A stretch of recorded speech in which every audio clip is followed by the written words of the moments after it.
On était en relation avec une modèle photo qu'on connaissait. Elle ne gagnait rien. C'est toute cette révolution de la passion économie, c'est de vivre de ton contenu grâce à ta communauté. Le prix de l'abonnement est fixé par le créateur lui-même.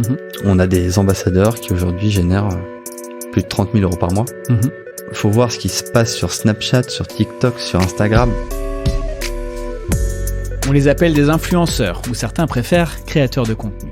Ils ne sont ni journalistes, ni des professionnels des médias, et pourtant ils informent, divertissent ou stimulent les neurones de millions de personnes chaque jour avec leurs vidéos, leurs podcasts, leurs stories ou leurs newsletters.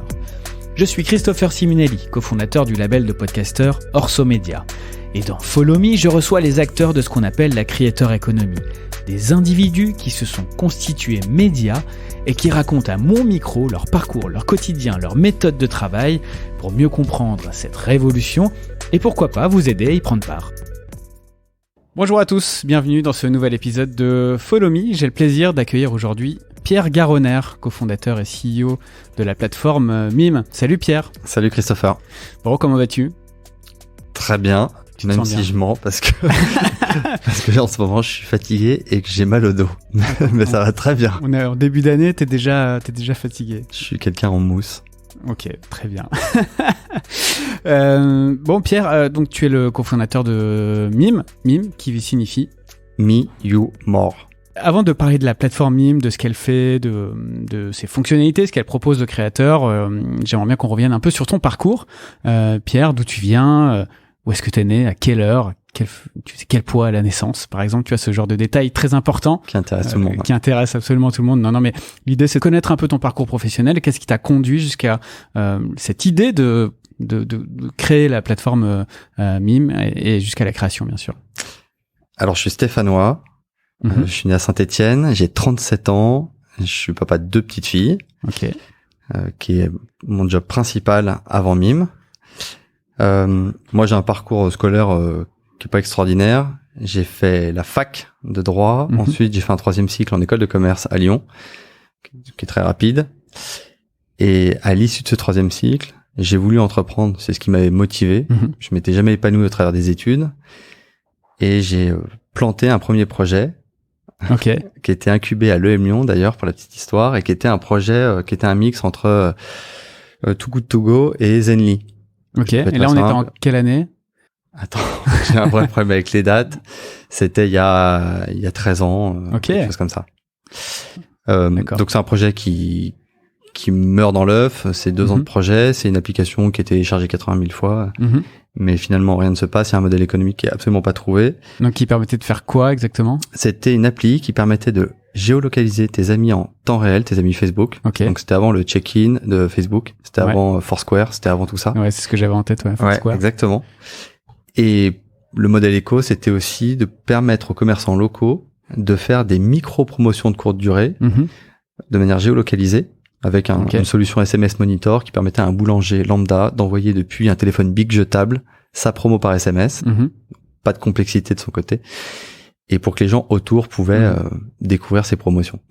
Donc ça a été un échec. Et suite à ça, je suis tombé dans le salariat et je suis parti en régie pub mobile à Paris. Et c'est là où je me suis épanoui. J'étais commercial en régie pub mobile. J'ai fait ça pendant plusieurs années au travers de différentes boîtes, notamment Addictive, qui est une boîte qui est assez connu et réputé dans la tech, où là, j'étais responsable publisher. Donc, j'étais en relation avec les médias pour les aider à mieux monétiser leur audience. Et ça pendant plusieurs années. Et c'est en étant chez Addictive qu'a mûri le projet Mime, qui était un side project, plus pour s'amuser au départ, sans trop y croire, mais on y a cru assez vite. Très rapidement même. Et là on est en quelle année ? Parce que Mime, tu l'as créé il me semble en 2019, c'est ça ? On a fait un POC en fin 2018. Ouais, on a commencé à drafter un petit peu les vues de l'appli, enfin de la web app. On était 2 avec Gaspard Hafner qui est un ami d'enfance, qui sait coder très bien et qui avait une agence de com digital à Lyon. Et on avait toujours voulu créer ensemble en s'appuyant sur nos compétences respectives. Et ce qui était génial, c'est que lui sait coder from scratch. Il est bon, il code avec un cerveau, ce qui est rare. Il a une vraie vision business. Ce que je veux dire, c'est qu'il code intelligemment en anticipant tous les problèmes qui peuvent subvenir au code derrière. Et donc on fait un POC fin 2018. On contacte 5 influenceuses au départ, justement pour leur demander de tester la plateforme. Elles testent, ça génère de l'argent, donc elles sont contentes parce qu'elles sont capables de monétiser du contenu exclusif auprès de leurs followers Insta à l'époque. Et on lance véritablement le projet, la V1, début 2019. Je suis toujours salarié à ce moment-là, et c'est en avril 2019 où moi je décide de quitter mon job pour me consacrer à plein temps à l'aventure Mime avec Gaspard. Et alors, qu'est-ce qui a déclenché, qu'est-ce qui a fait nourrir en toi cette idée? Quelle observation tu as pu faire sur le marché, sur le secteur, pour te dire, tiens, là, il manque quelque chose, il y a peut-être une brique à inventer? C'est un pur projet d'opportunité. On était en relation avec une modèle photo qu'on connaissait, qui justement nous racontait que elle, sur Insta, elle avait une communauté non négligeable de 50 000 followers.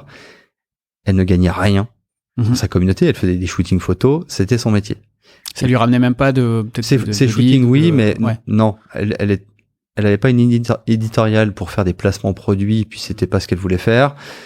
Elle avait pas suffisamment de followers pour avoir des annonceurs, Shiseido, Nux ou autres. Donc elle en faisait pas tant que ça. En revanche, elle avait énormément de fans, de followers, qui suivaient son travail, qui likaient ses photos, et surtout qui rêvaient d'interagir avec elle. Ouais. Sauf que elle, ça lui prenait du temps d'interagir. Donc elle se permettait pas de répondre. Et on s'est dit, mais il y a un truc à faire. On est convaincu que si elle crée un maximum d'inclusion avec ces gens-là, si elle crée de l'interactivité avec ses vrais fans, des gens qui lui demandent des sets de photos, des backstage, sur des shootings, ce genre de choses, ça serait une super opportunité pour elle et une grosse satisfaction pour eux. On lui évoque ça, et elle nous répond juste qu'a priori, ouais, ça serait chouette si ça existait. De là, pendant 3 mois, on développe. On était 2, donc c'est Gaspard qui développe seul. On lui demande de tester. Et le premier jour, elle génère de l'argent parce qu'elle partage. On lui dit, on va développer quelque chose. Tu vas créer ton profil. Tu vas partager ton URL à ta communauté Instagram. Et tu vas le faire vraiment de manière one-to-one avec tes followers, ceux qui te parlent en direct message sur Instagram. Tu vas prendre le temps de leur expliquer, de leur partager le lien. C'est ce qu'elle a fait et elle a vite vu que tout de suite, les gens étaient ravis de voir qu'elle leur répondait, qu'elle interagissait avec eux. Et donc, ils se sont abonnés. Et le projet est né comme ça.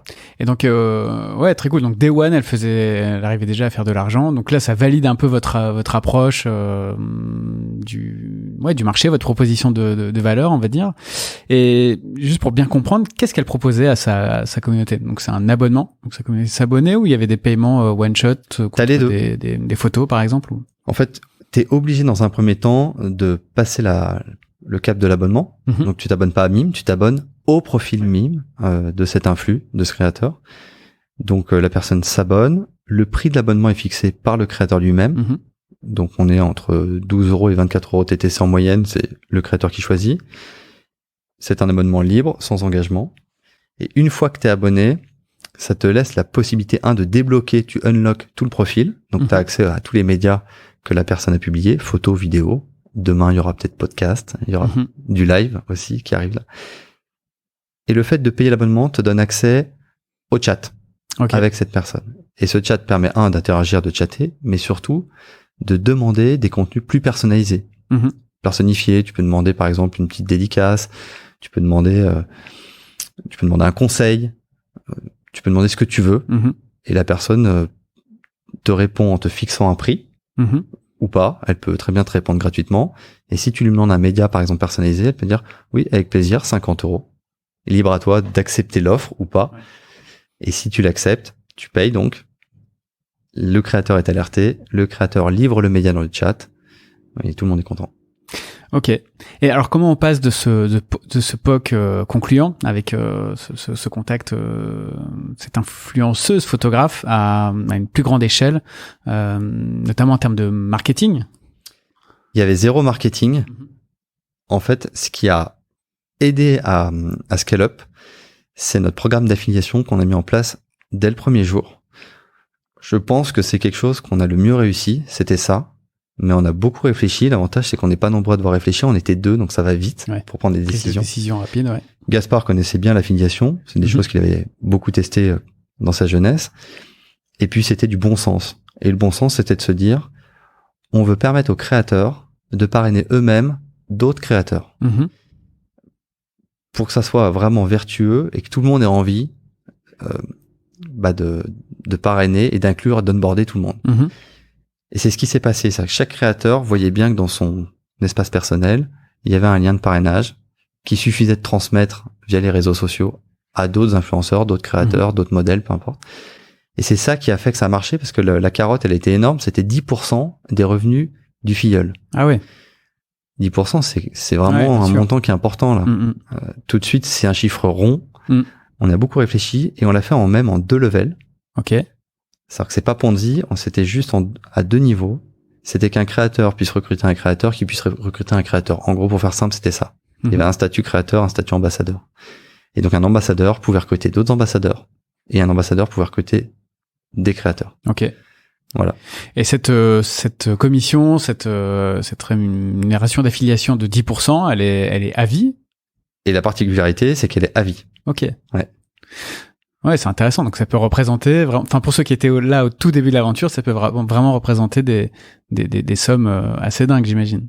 On a des ambassadeurs qui aujourd'hui génèrent plus de 30 000 euros par mois, qui parfois sont des créateurs eux-mêmes, ou parfois des agents, quel que soit le milieu. Aujourd'hui, on a des agents dans le people, par exemple, ou dans la télé-réalité, qui ont peut-être 10, 15 personnalités sur Mime, et qui, parce qu'ils sont leurs parrains, peuvent gagner 30 000 euros. Donc, s'ils gagnent 30 000 euros, ça veut dire qu'ils génèrent 300 000 euros de CA via les créateurs. En plus, peut-être de leur commission d'agent, si c'est la première relation qu'ils ont avec t'as le bon réflexe. Et oui, et peut-être en plus, Okay. Derrière, ils ont des contrats avec certains, donc en fonction de la manière dont ils managent le profil, est-ce qu'ils aident à la création du profil, à l'éditorialisation du profil, on peut imaginer qu'ils prennent une com supplémentaire. Yes. Donc ça, c'est sur notre marge à nous. Ok. Ça n'impacte en rien les reversements des créateurs, l'affiliation. Ok, très clair. Ça dégrade juste notre marge.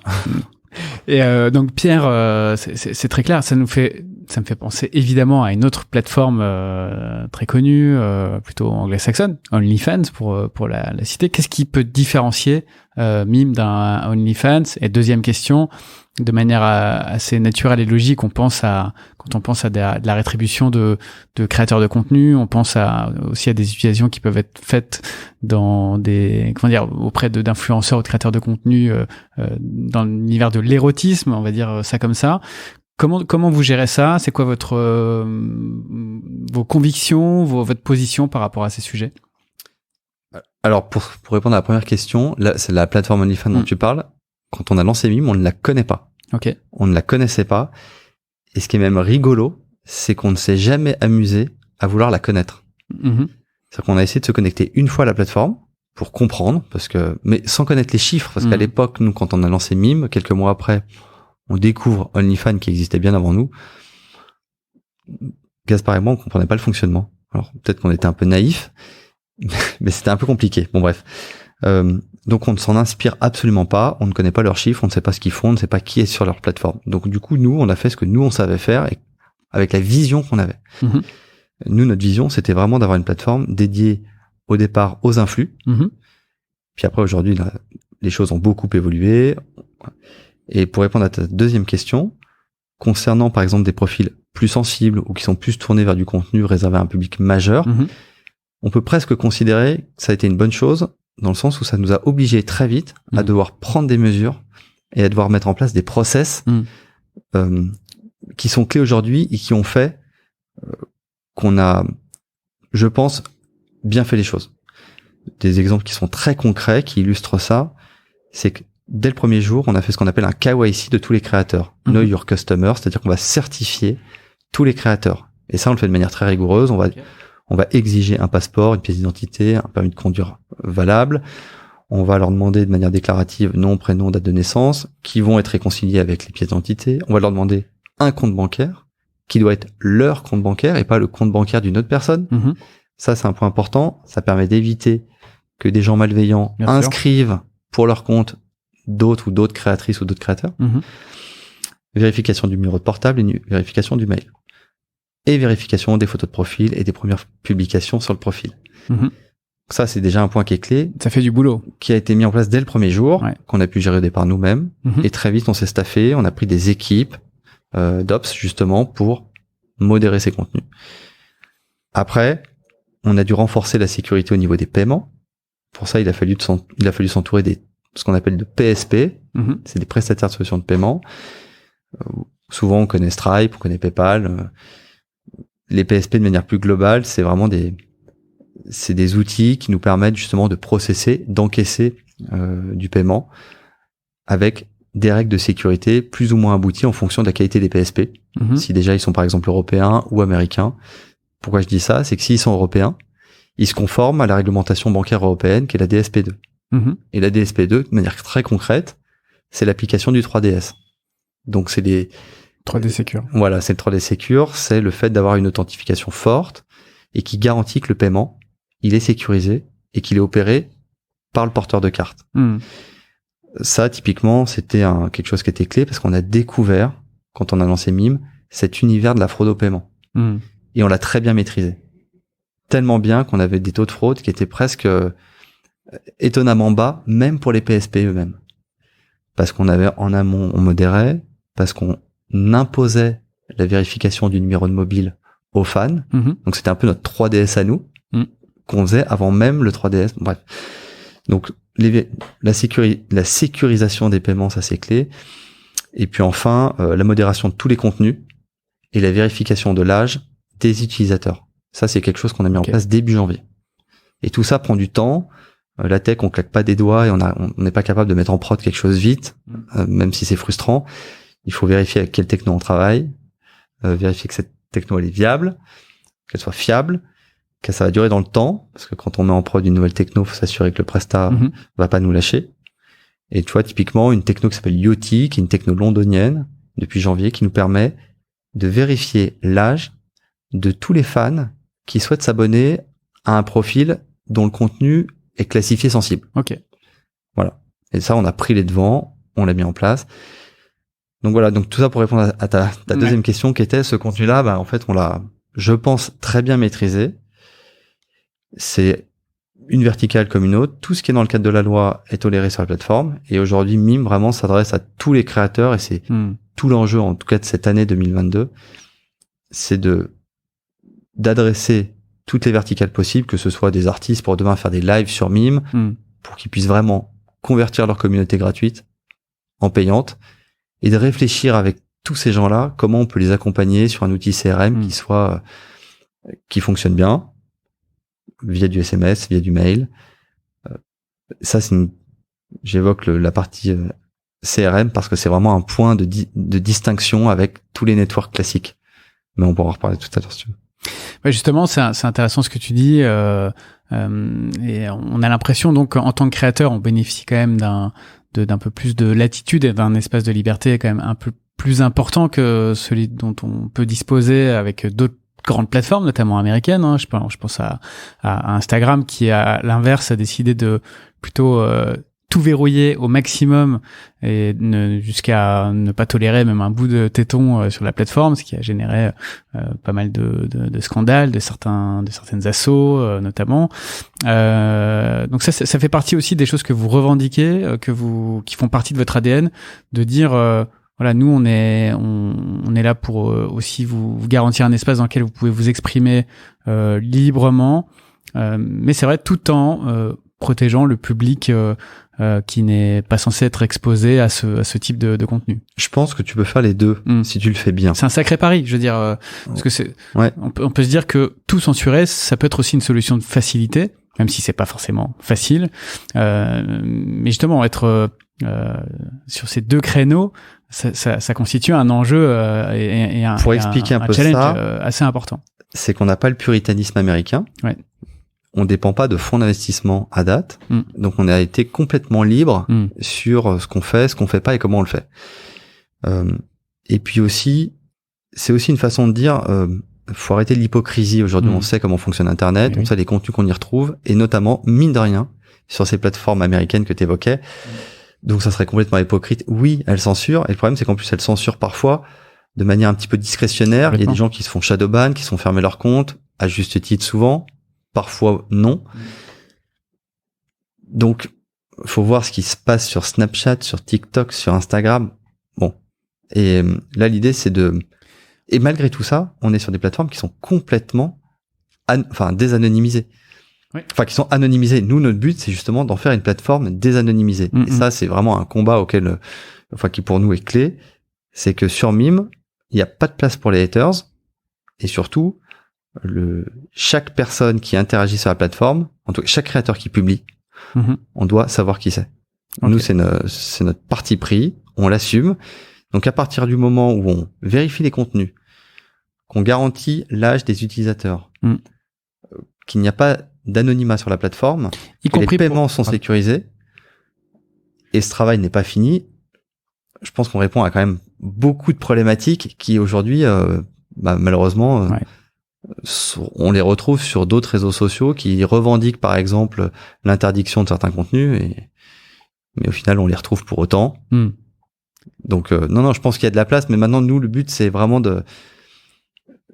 c'est d'adresser toutes les verticales possibles. Mais ça, c'est clé chez nous aujourd'hui. Et tu dis qu'il n'y a pas d'anonymisation sur la plateforme. Il n'y a pas d'anonymat sur la plateforme. C'est le cas aussi pour les utilisateurs. Moi, en tant qu'utilisateur, si je veux juste consulter du contenu, je ne peux pas être anonyme. Alors, ce qu'on a mis en place, qui est un peu propre à la plateforme, c'est numéro de portable vérifié ou d'un certain montant. On exige la vérification du numéro de mobile. Ouais. Ça, tu peux rester anonyme avec un numéro de mobile vérifié. En revanche, on a permis sur Mime à chaque fan de s'auto-certifier. Ok. C'est validé par nos équipes, mais en tout cas de faire une vraie certif. Donc l'avantage de le faire, c'est que du coup ce fan a un petit macaron certifié, ce qui peut en tout cas être une garantie supplémentaire pour le créateur, pour la personnalité. Et ce qu'on a défini en interne, c'est de permettre au créateur de faire des offres spécifiques aux fans certifiés pour inciter, pour permettre aux créateurs de faire des offres tellement alléchantes à certains fans, notamment ceux qui sont certifiés, du style, contenu dédicacé, c'est 50 €, c'est 25 pour ceux qui sont certifiés. Et donc, on va s'appuyer sur les créateurs eux-mêmes pour inciter leur communauté à se certifier. Et c'est un super moyen, parce que du coup, c'est pas nous qui allons l'imposer aux fans, mais ce sont les créateurs par ce biais-là qui vont justement... Ouais, c'est intéressant. Ouais. Donc maintenant, c'est à nous de faire de la pédagogie sur cette fonctionnalité, sur ce filtre qui permet aux créateurs de faire des offres push spécifiques avec des pricing différents en fonction de qui veut débloquer ce push. Est-ce que c'est un fan anonyme ou est-ce que c'est un fan qui fait la démarche de dire je n'ai rien à me reprocher, je vais consommer du contenu, je vais me certifier. Ok, très très intéressant. Est-ce que tu as des exemples à nous donner de créateurs de contenu qui cartonnent sur Mime et quelles sont leurs recettes? Alors dans les créateurs qui cartonnent, t'as par exemple, je vais te prendre justement plusieurs exemples de créateurs qu'on retrouve sur la plateforme avec dans des verticales différentes pour comprendre. Tu vois, sur la partie qui était plutôt la partie un petit peu modeling people. On a Aurélie Preston, par exemple, qui a fait de la télé-réalité et qui a un mime qui fonctionne super bien, qui génère de gros revenus par souci de confidentialité. Je communique pas les revenus, mais c'est des revenus vraiment conséquents. Il y avait la youtubeuse, il y a toujours la youtubeuse Emma Cup qui est aussi sur la plateforme, qui va interagir subtilement avec sa communauté, qui va leur partager du bon plan, par exemple. Jean-Claude Van Damme a rejoint la plateforme. Ouais, ça on a suivi. Voilà. Et il y a... Très joli coup. Ouais. Et lui, il a une vraie communauté qui cherche à interagir avec lui. Donc là, aujourd'hui, il construit son offre sur qu'est-ce que je peux mettre sur Mime qui va séduire mes fans. Et justement, on travaille avec lui sur réfléchit, et il le comprend sur qu'est-ce que je peux offrir à ma communauté. Par exemple, tout bête, mais c'est abonnez-vous à mon Mime et vous aurez peut-être la possibilité d'avoir un café avec moi, même virtuel, 45 minutes autour d'une cam, et voilà, et de papoter, et de répondre à toutes les questions que le fan a voulu se poser sur Jean-Claude. Très cool. Voilà, donc ça c'est un exemple. Il y a le footballeur aussi Djibril Cissé qui a rejoint la plateforme sur des verticales qu'on va attaquer maintenant. En fait, on attendait notamment le live, qui est une fonctionnalité clé. Bien donc sûr. il n'y a pas d'effet waouh quand je parle du live, parce que le live, vous avez l'habitude d'utiliser sur Insta, sur TikTok, sur Snap, un peu partout. Mais il n'y en avait pas sur Mime. Et donc là, il y en aura à partir du mois de mars, il y aura du live sur Mime. Donc à la fois donc des lives réservés à tes abonnés, mais tu pourrais aussi potentiellement faire des lives ouverts à tous. Alors le live est réservé aux abonnés, justement, qui peut être gratuit ou payant. Ouais. Donc tu décides de programmer un live, tu vas dire à ta communauté live mardi 16h, tu définis le prix, ça va envoyer un message groupé à tous tes abonnés qui pourront s'abonner au live, s'inscrire au live, s'il est gratuit, s'il est payant, faut payer, et ça te donnera, si tu payes, ça te donne le droit d'y accéder de manière très simple. Tu peux, via aussi une clé de stream, tu vas pouvoir streamer un live. Donc ça c'est très bien, par exemple pour les artistes musicaux, on l'a vraiment pensé le live pour l'industrie de la musique. Ok. Pour streamer par exemple des concerts, pour qu'un artiste qui soit en studio puisse faire des lives un peu proches de ses fans, tu sais, pour leur montrer l'envers du décor. Oui, on a vu que d'ailleurs Pascal Obispo avait lancé sa propre plateforme avec sa propre offre payante. On peut imaginer que demain, plutôt que d'avoir eu à développer ses propres supports, son propre média, il aurait pu passer effectivement par une plateforme comme la vôtre. Ouais, complètement. Mais tu vois, typiquement, et c'est un bon exemple, Obispo, parce qu'il pourra le faire s'il y a du live. Je sais même pas s'il a du live sur sa propre app, mais le fait d'héberger, par exemple, des fichiers musicaux, aujourd'hui à date, tu peux pas le faire, tu peux le faire avec des fichiers vidéo chez nous, mais c'est des questions qui se posent. Là, on enregistre un podcast.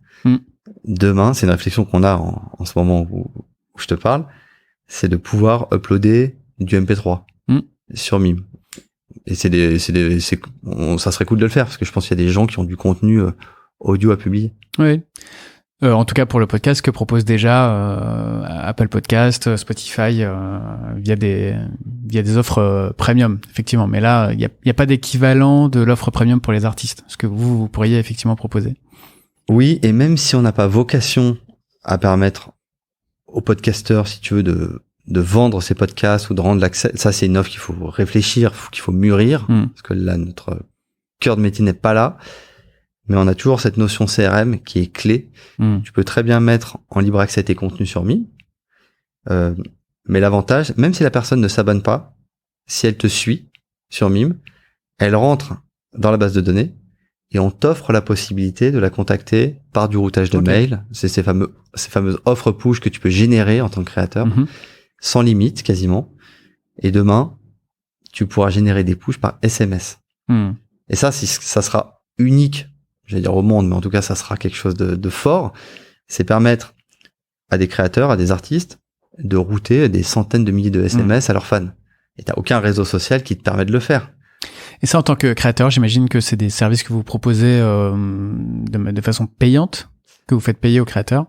Alors, les mails et les push, non. Ouais. Les SMS, il y a une réflexion. Effectivement, ça sera déduit de la cagnotte, par exemple, du créateur. À défaut d'une cagnotte remplie, ça sera payant, mais l'avantage, c'est qu'on est sur des volumes tellement conséquents, on sera en capacité de leur offrir du routage SMS à bas coût qu'ils auraient jamais pu avoir. Donc, en plus d'avoir la techno, ils auront un pricing qui sera ultra compétitif. Bon, j'espère que Mime va quand même faire en sorte que les gens qui ont laissé leur téléphone ne se fassent pas trop spammer non plus tous les jours par les créateurs qui suivent sur Mime. Bah, c'est à nous d'être malins aussi, de fixer des règles, des cappings, tu vois. Ouais, de bien mesurer la pression, comme on dit, de ces pushs mobiles. Ouais, c'est important. Et alors, quel conseil tu peux donner aujourd'hui à des créateurs, peut-être dans un environnement, dans un univers plus lifestyle ou tech, je sais pas, qui sont aujourd'hui très actifs sur YouTube ou sur Insta, sur TikTok. Quel conseil tu peux leur donner pour les inciter à venir sur Mime, et qu'est-ce que ça peut leur rapporter, et quel effort aussi ça va leur demander en termes de création de contenu, parce que comme tu le sais, les créateurs de contenu sont tout cas les meilleurs d'entre eux, ceux qui réussissent le mieux sont aussi ceux qui arrivent à trouver le meilleur équilibre entre le temps passé sur la création de contenu et si tu veux le ROI en termes de reach, d'abonnés, d'engagement que tu peux avoir avec ta communauté. Tu peux te dire tiens Mime, belle opportunité, mais est-ce que je vais avoir le temps de créer ce contenu et le temps que je vais consacrer à ce contenu un peu premium, est-ce qu'il va être suffisamment rémunérateur? Qu'est-ce que tu peux dire à ces personnes-là? Alors en effet, le temps passé parfois peut être un problème, parce que si la personne a besoin de créer beaucoup de contenu propre uniquement pour son mime, il faut qu'il y ait de la rentabilité derrière. Le but c'est pas de faire, je pense, la course au contenu. Il faut garder en tête l'inclusion et la proximité. Et avec une petite communauté, ou même si tu convertis peu de monde, mais si tu sens que via ta chaîne YouTube, ton compte Insta, t'as une petite communauté qui est très réceptive, qui aimerait te parler, qui aimerait tes conseils, qui aimerait suivre ta masterclass, qui aimerait avoir un conseil personnalisé, ce sont ces gens-là qu'il va falloir activer. Et se concentrer uniquement sur ces gens-là. Donc ça peut passer par du contenu que tu vas produire et que tu vas publier sur ton mime, mais tu peux en produire peu. En revanche, tu peux faire un travail de prospection autour de ton noyau dur et de leur dire, allez, abonne-toi ici, la porte d'entrée c'est l'abonnement, et on va pouvoir interagir dans la messagerie. Tu peux émettre ton besoin et moi je vais essayer de te répondre de manière personnalisée. Ça peut partir de là. Mais effectivement, il y a un vrai travail. Il faut que chacun trouve sa ligne éditoriale et ce qu'attendent véritablement les fans. Nous-mêmes, on réfléchit toutes les semaines sur comment on peut mieux accompagner justement ces créateurs sur des trucs qui sont moins chronophages, auxquels ils avaient peut-être même pas pensé. Et nous non plus au départ. Je te donne un exemple tout bête. Le fait de mettre en place des jeux concours et d'utiliser Mime pour faire du jeu concours. Ça, je te parle de ça parce que c'est une réflexion qu'on a eue il y a que quelques mois et qui en fait est clé. Le concours, les gens adorent.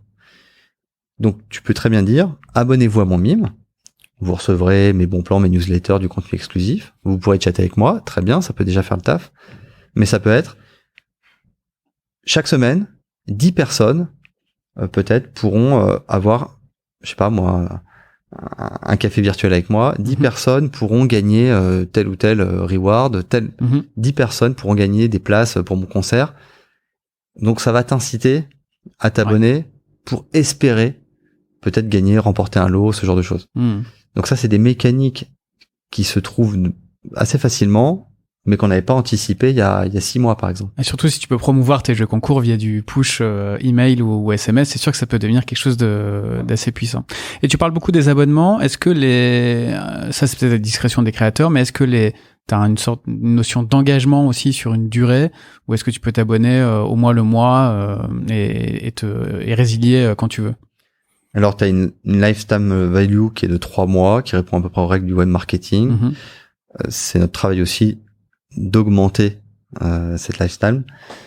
Maintenant, tu résilies ton abonnement quand tu veux. C'est aussi ce qui fait la force de la plateforme. Tu me diras, partout tu peux résilier généralement tes abonnements, mais c'est très intuitif sur Mime. En fait, on te fait comprendre que tu peux t'abonner un mois, recommencer ton abonnement en cliquant juste sur un bouton. Il y a des gens qui ont plusieurs abonnements, mais ce qu'on observe, c'est la majeure partie, c'est je m'abonne à une personne. Voilà. Parce que je suis fan de cette personne, je vais faire le test avec cette personne-là. T'es pas en idolation devant 2, 3, 4 personnes, c'est assez rare. Voilà. Et puis généralement, on a lancé par exemple les offres d'abonnement de manière semestrielle. Bon, les gens s'engagent peu. Avec un effet promo, j'imagine. Ouais. Mais c'est pas ce qui marche le mieux. Ça, en l'occurrence, ça marche pas bien. En revanche, ce qui marche bien, c'est les codes promo. Donc, c'est des petits outils marketing qu'on met à disposition des créateurs pour les aider à convertir leurs fans et à s'abonner. Donc, pour ça, on leur a développé les mécaniques de code promo, soit sur l'abonnement, soit sur des médias privés. C'est eux qui génèrent ce qu'ils veulent comme code promo, la durée de vie du code promo, le nombre d'usages du code promo, si c'est une réduction par pourcentage, par valeur fixe. Bon, bref, des trucs classiques. Ok. Et ensuite, ils communiquent ces codes promo sur leurs réseaux sociaux pour inciter leurs followers à s'abonner. Et ça marche très bien. Justement, c'est bien parce que ça fait une bonne transition avec une question que je voulais te poser aussi. Je me dis, est-ce que Mime a vocation à devenir une alternative à des grands réseaux sociaux qu'on connaît tous, qui comptent aujourd'hui des centaines de millions d'utilisateurs, ou est-ce que Mime a plutôt vocation à être une plateforme qui va vivre en parallèle de ces plateformes? Je me pose cette question-là parce que, si tu veux, quand tu vas sur comme tu le dis, quand tu es abonné à une seule personne sur Mime, donc souvent tu viens déjà d'une plateforme extérieure, peut-être d'un Insta, d'un TikTok, etc. C'est quand même une logique d'acquisition entre guillemets pour les créateurs qui est différente de celle qui consisterait à optimiser ton référencement naturel pour remonter dans des résultats de recherche. Et là, tu tombes sur le profil Mime d'un créateur, tu découvres un peu, tu navigues un peu parmi ses contenus et tu dis tiens, c'est intéressant ce qu'il fait et je vais m'abonner. Ce qui est plutôt un peu plus l'usage qu'on a des réseaux sociaux traditionnels, on va dire. Oui, alors t'as complètement raison. Et pour que ça marche et pour pouvoir se positionner comme ces réseaux sociaux et pas comme une plateforme alternative, enfin une plateforme secondaire, pour ça il faut du contenu en masse pour justement que les gens se perdent, découvrent du contenu, passent du temps sur la plateforme. Et notamment pour ça, mais il faut que ce service il soit dans un écosystème in-app. Aujourd'hui, Mime n'est pas in-app. On est une web app, on est sur web avec un usage à 95% mobile. Donc, on est en train, évidemment, de travailler sur une application smartphone pour une sortie au mois de septembre. Ok. Donc, ouais, ça change tout. Ça va changer pas mal de choses, effectivement. Ouais. Ça changera tout. Il y aura cet aspect discover qu'on a sur les autres plateformes, où tu pourras aller d'un créateur à l'autre et zapper comme on le fait peut-être beaucoup trop aujourd'hui, mais en fait, comme on le la fait mécanique, aujourd'hui sur les plateformes. Tu l'as un peu sur le site mobile, mais déjà, le fait d'avoir une app, ça légitimise encore plus le service, la plateforme. Et puis, c'est une porte d'entrée, c'est de la com énorme parce que tout de suite t'es référencé sur une app, donc tu peux facilement par des techniques que tu maîtrises plus ou moins bien, tu peux faire en sorte que ton app elle soit bien référencée, elle ressorte vite, t'as plein de techniques d'acquisition dans un écosystème in-app. Il se trouve que moi je viens de ce milieu-là en plus.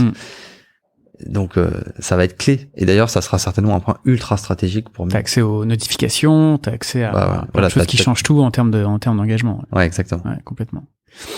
Et donc j'aimerais qu'on parle aussi de Meta, donc Facebook, un groupe énorme mais qui est quand même dans la tourmente en ce moment, donc avec une valo qui a été divisée par 2 en l'espace de 7 mois. Bon, sans te demander de me dire vraiment le fond de ta pensée sur Facebook, qu'est-ce qu'il faut en penser de ça? Enfin, quand on est patron de Mime et qu'on a une plateforme sociale avec des grandes ambitions dans la creator economy, comment on perçoit cette situation de Facebook aujourd'hui avec les déboires qu'on peut avoir sur Instagram, sur le nombre d'utilisateurs au global de Meta qui est plutôt en baisse et c'est quand même quelque chose une première dans l'histoire de ce groupe. Comment on perçoit ces signaux? Alors, il y avait, si tu veux, moi, j'en fais les frais. C'est-à-dire que moi, typiquement sur Meta, je suis moins actif. Bon, tout le monde a des explications pour l'expliquer. A des raisons de pouvoir l'expliquer. Il y a de la lassitude, il y a plein de choses comme ça. Mais moi, je suis pas un créateur. Si on s'intéresse au créateur, le but, tu vois, on parle de creative economy, de passion economy, c'est de pouvoir vivre de ton contenu, de ce que tu produis. Pour ça, c'est ce que je te dis, il faut pouvoir en vivre. Aujourd'hui, tu pouvais pas en vivre sur les plateformes actuelles, notamment sur Meta, c'était compliqué.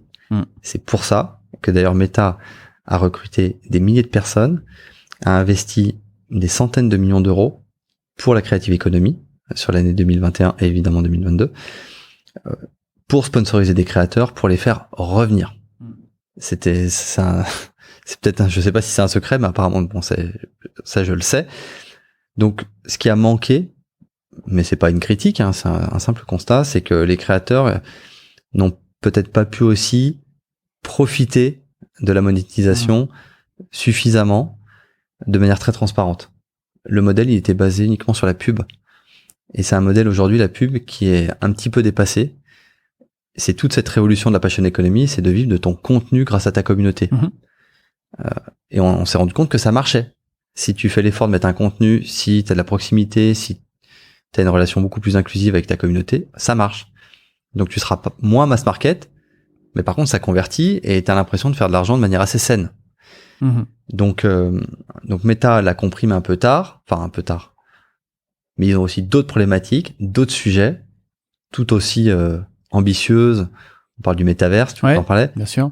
C'est génial, tu vois, c'est colossal comme concept. Ouais, alors justement, le Web3, le métaverse, qui sont un peu les buzzwords du moment, c'est des choses qui font travailler les méninges un peu chez Mime. Vous avez des choses dans les tiroirs. C'est quoi pour vous? C'est loin. Alors c'est loin pour beaucoup de monde. Hein. C'est loin pour beaucoup de monde. Mais ce qu'on remarque aussi, c'est que peut-être plus on avance ses billes rapidement et plus on fait des erreurs rapidement, plus on apprend et on corrige aussi. Et mieux on sera prêt au moment où ce sera une réalité pour le grand public. Mais c'est vrai que souvent, enfin quand même l'un des fondamentaux du Web3, c'est de se dire aussi qu'on arrête avec cette plateformisation et que on recrée un lien direct entre ceux qui créent et ceux qui consomment, avec un minimum d'intermédiaires. Pour autant, Mime avec sa conception pourrait avoir quand même un rôle à jouer intéressant là-dedans. Donc on va dire que ça peut forcément converger vers quelque chose d'intéressant pour Mime. Oui, complètement, c'est vrai. Et il y a plein de sujets en parallèle. Donc on parle du métaverse qui est clé et qui répond à cette problématique de comment je crée plus de proximité entre les créateurs et les consommateurs en désintermédiant au maximum. Et il y a d'autres sujets que tu connais. On parle beaucoup, par exemple, de blockchain, les NFT. Là aussi, c'est une révolution. On est en plein dedans. Et le NFT, c'est la creative economy. Complètement. Donc ça, c'est des sujets auxquels on s'intéresse en premier lieu, avec notamment la crypto. Pourquoi? Parce que qui dit creative economy dit paiement, donc la crypto facilite aussi ça. Donc là, aujourd'hui, on bosse sur ces sujets-là. On travaille aussi sur des fonctionnalités qui vont aller dans le sens justement de ce que réclame la passion économie. Comment je peux créer du lien entre le créateur et le consommateur, créer de l'interaction, créer du fun, permettre aux gens de s'abonner plus facilement, qu'ils aient un intérêt à le faire. Donc je te parlais des jeux concours, mais il y a plein de choses. C'est à nous d'être malins et de penser des fonctionnalités qui jusqu'à présent tu les retrouvais pas sur des réseaux sociaux traditionnels. Donc on se focus là-dessus. Le métaverse, pour l'instant, très honnêtement, on l'observe. Je pense que c'est un sujet clé. Et pour ça, il va falloir aussi qu'on lève de l'argent. Ça fait partie de la stratégie de la boîte. Et évidemment, quand tu lèves plus d'argent et que t'es pas qu'en fonds propres, tu peux aller sur d'autres sujets, tu peux faire des recrutements beaucoup plus stratégiques et avoir des chantiers parallèles. Ouais, c'est sûr que c'est un secteur qui demande beaucoup d'argent quand on sait que Meta, on est déjà à 9 ou 10 milliards d'investissements sur le sujet. C'est sûr que ça paraît nécessaire. Et puis les devs sont rares et il y a une énorme concurrence dans la tech pour recruter les meilleurs devs. Donc pour ça, effectivement, il faut beaucoup d'argent. Ouais, complètement. Tu consommes qui, toi, comme créateur, entre guillemets? C'est qui les youtubeurs, les instagrammeurs, les gens sur Twitter que t'apprécies et que tu suis? Alors, ce qui est assez rigolo, c'est que je suis peu de gens. Je n'ai pas Internet. Alors, je n'ai pas Twitter. J'ai un compte de découverte Snapchat, mais que je n'utilise pas. Instagram, considérons que je n'ai pas de compte Instagram, je ne publie rien sur Instagram. Donc moi, je suis pas actif moi-même sur les réseaux sociaux, ce qui peut être un petit peu particulier. Mais pourquoi? Parce que pour moi, ça sert les créateurs. Ça nous excite de disrupter un marché pour ces gens-là. Moi-même, je me considère pas comme créateur, mais comme viewer, je suis pas actif peut-être par manque de temps et parce que ça va être vraiment de la consommation curieuse sur tout et n'importe quoi, tu vois. Je vais consommer par exemple du Brut, du Combini sur les réseaux sociaux traditionnels, mais il y a pas c'est plutôt des médias que je peux suivre plutôt que des personnalités. Justement, il y aura une place pour les médias sur cette plateforme Mime? Est-ce qu'il y a déjà une place d'ailleurs pour les médias traditionnels? Ou on peut considérer que oui. On pourrait demain justement aller séduire les médias pour leur proposer une plateforme de monétisation /CRM qui pourrait faire le job. Ça, il va falloir aussi qu'on travaille ce sujet-là, qu'on le réfléchisse mieux et qu'on adresse peut-être ces acteurs nouveaux que tu évoques. Tu sais, on peut imaginer plein de trucs. On penser aux politiques. Tu vois, on échange beaucoup avec des politiques justement chez Mime. À l'Assemblée nationale, par exemple, il y a différents députés avec lesquels on collabore.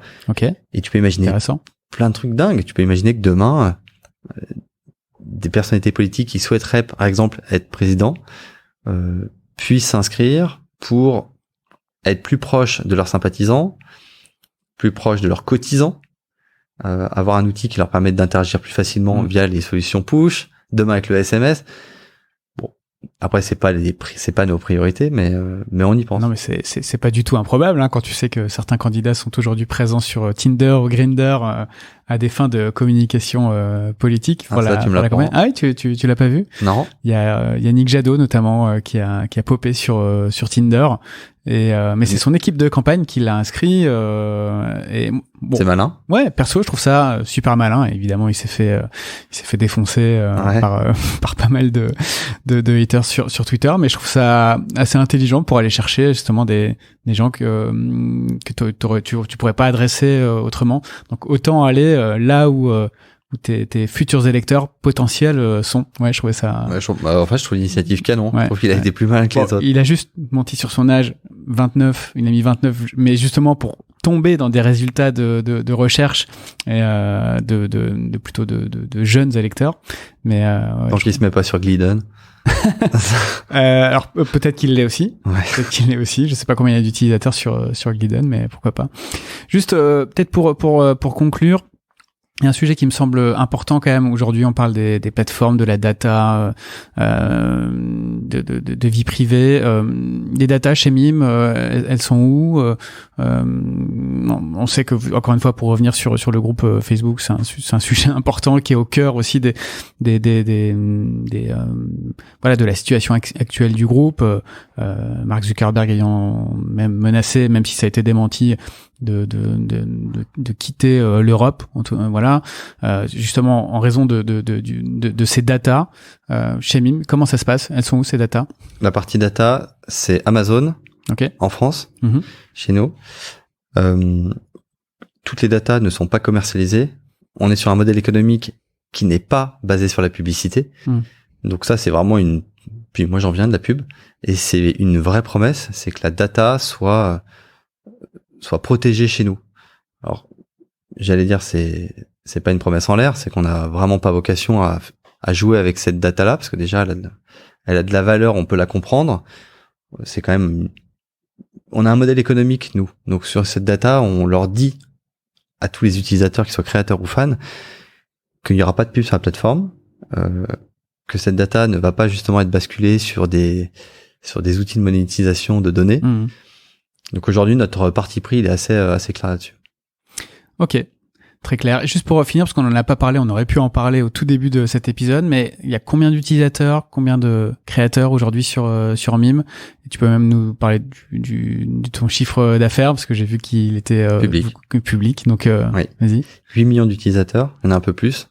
Combien français? 70% français. 70% français, ouais. Ok. Parce qu'on n'a fait aucun effort aujourd'hui pour justement adresser d'autres communautés, d'autres pays, chose qu'on va attaquer justement dès Q2 de 2022. Donc 70% en France, que ce soit pour les fans et pour les créateurs. Globalement, c'est sensiblement la même chose. Donc plus de 8 millions d'utilisateurs. Sur ces 8 millions d'utilisateurs, j'ai pas envie de te dire de bêtises, on a 10% actifs avec des abonnements qui courent. Côté créateurs, on a plus de 200 000 inscrits. Là encore, on a 10% des créateurs qui sont actifs et qui génèrent du cash. Ce que tu appelles actif, c'est peut-être qui publie vraiment quotidiennement, au moins une fois par semaine? Oui, effectivement, qui publie et qui en tout cas génère un minimum de 10 €. Voilà. Donc ça, on en a 10%, donc 20 000 environ. Des ambassadeurs, on en a plus de 4 000. Okay. Tous ne sont pas actifs. J'ai pas la donnée des autres ambassadeurs actifs. Donc l'ambassadeur, c'est vraiment celui qui se met dans la posture de je parraine, j'affilie au maximum des personnalités ou des créateurs. Mais des créateurs peuvent aussi être des parrains ambassadeurs. Hein. Mais des ambassadeurs propres en tant que tels sur la plateforme ambassadeur.mime.fan, il y en a 4000. En termes de volume d'affaires, première année 2019, on collecte 3 millions d'euros en volume d'affaires. Pour donner aussi la marge, comment ça fonctionne chez Mime, Mime reverse 75% des revenus liés aux abonnements aux créateurs. Nous reversons 80% des revenus sur les médias privés qui sont générés après l'abonnement. Et il y a ces fameux 10% liés à l'affiliation qui s'appliquent sur le revenu net du créateur. C'est-à-dire que si un créateur fait une vente à 100 euros net, il y aura 10 euros pour son parrain. Et ça n'impacte absolument pas le revenu du créateur lui-même, mais ça sera sur nos 18 euros de marge, par exemple. Ce qui représente à peu près la moitié de notre marge. Voilà, donc c'est énorme. Ouais. Et ce qui est autant d'économies, entre guillemets, que vous faites sur de l'acquisition d'utilisateurs, des grosses campagnes marketing ou de... C'est ça. Donc on a fait 3 millions de volume d'affaires sur 2019, on a fait un petit peu moins de 30 sur l'année 2020 et près de 53 millions sur l'année 2021, qui est en dessous de ce qu'on voulait faire parce qu'on a migré sur une nouvelle plateforme. Ça a été une migration assez compliquée et c'est à partir de ce moment-là qu'on a voulu réinternaliser toute l'équipe technique. Ça, s'il y a un conseil à donner, mais je pense que tout le monde souvent fait la même erreur, c'est que généralement tu t'externalises souvent la tech au départ. En tout cas, c'est quelque chose qu'on a observé. Et puis, le jour où il y a un moment donné, ça peut pas durer. Donc, ça a été un choix très stratégique de tout internaliser. Et aujourd'hui, on a une équipe de plus de 10 devs et qui demain sera 20. Donc, ça va très vite. Mais on a un besoin qui est énorme. Voilà. Bon, cool. Juste pour finir, en plus, Mime fait partie de la promotion 2022 du Next 120. C'est ça? FT 120. FT 120, pardon. Donc bravo, ce qui quand même récompense entre guillemets les pépites françaises ou celles qui ont le plus de potentiel ou celles qui font de l'hypercroissance, ce qui est votre cas. Donc voilà, Mime c'est français. Moi personnellement, je suis très content qu'il y ait une plateforme comme ça, Made in France, qui cartonne et qui se développe. Donc, je te souhaite peut-être de revenir à ce micro dans quelques années avec des chiffres multipliés par 10. Voilà, c'est tout le mal qu'on peut souhaiter. Bah, avec plaisir. En tout cas, merci beaucoup Pierre. Rappelle-nous l'URL de la plateforme. mime.fans. F-A-N-S. Voilà. Et on peut, j'imagine, très facilement passer de utilisateur à créateur. Très facilement, c'est une inscription sur l'interface fan ou une inscription sur l'interface. Okay, mais tu peux pas switcher de compte? Non, on considère que c'est un créateur généralement n'est pas fan, et un fan en tout cas n'est pas créateur. Donc si t'es utilisateur et que tu te dis tiens en fait je veux moi aussi devenir créateur, tu repars un peu. Tu vas te créer un compte créateur. Ok. Bon, c'est pas grave. Mais ça a été longuement réfléchi. Mais c'était une bonne question et c'était pour que ce soit le moins confusant possible. Ok. Mine de rien. Ça marche. Bon, merci beaucoup Pierre. Merci Christopher. À bientôt, salut. Salut.